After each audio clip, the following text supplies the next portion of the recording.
ating kanta na tuturo sa kanila is Bali by Sud. So, matagal na rin tong song na to. At may nag-request po sa atin. Shoutout po kay user-4un3st7i. Tingnan natin kung may name siya sa ano. Wala eh. M.C lang eh. So, siya ang nag-request na itong kantang ito. Una, may tatlong sound. So, yung keyboard talaga, nabasa nyo, soft case, e-piano, sa verse yan, yung cool cut. Intro, saxophone lang na gagamitin natin. So, yung gagamitin natin sa sax part. Intro, chords niya, E-flat major 7, ito yun. Papansin nyo, hindi ko naalis yung note dito. Parang ganun yung narinig natin sa kanta ni Sud. G minor, Henry 7, yan, D minor 7. O, C minor 7. Pero kung napapansin nyo, narinig din yung dito. Pati dun sa B-flat. Yan yung chords ng intro, full cut na organ. So yun, sa intro, yun lang, ganun lang.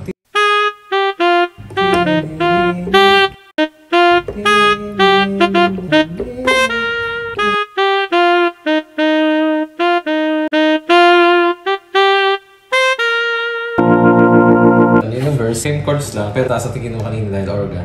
Dito, gamit natin soft case, E-piano, E-flat major 7, tapos may melody lang siya na sabay yung verse. Ayun lang kung nagkaganto. Tapos G minor. C minor 7. Parang form ng G minor. Tapos B-flat.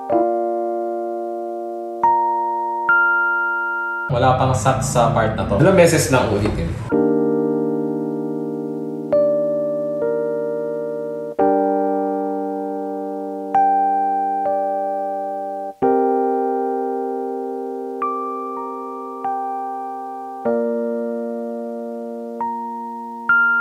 Tapos chorus na yun. Sa chorus papasok yung sax.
After ng second chorus, may transition, muna na chords at saka yung konting sax papuntang bridge.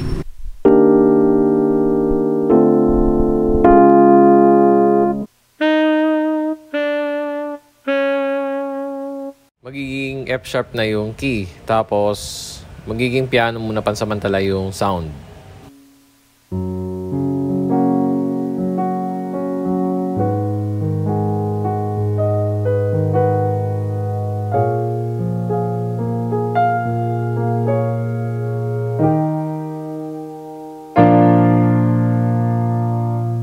So, yung last chorus, same na same lang din ng second chorus. Tapos, dulutong yung outro, pero intro din siya. Same na same din ng intro na naka-organ tayo, full cut, tapos naka-saxophone. Ang mag-iiba lang yung dulong-dulo. Sa keyboard, ang bagsak niya is E-flat major 7. Ganyan.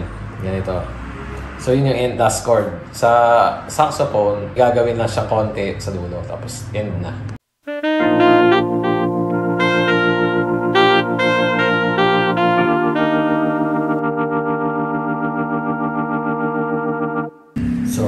That's about it. Tapos na ang ating tutorial sa Bali by Sud. Doon ko lagi sinasabi, consistent practice leads to excellence. Yan. Pwede tayong matuto mag-piano kahit di tayo marunong bumasa ng nota. May ibang kaparaanan. At ito yung isa, yung pag tinuturo sa inyo. At yung way ko naman pinapakinggan natin. Ayun lang.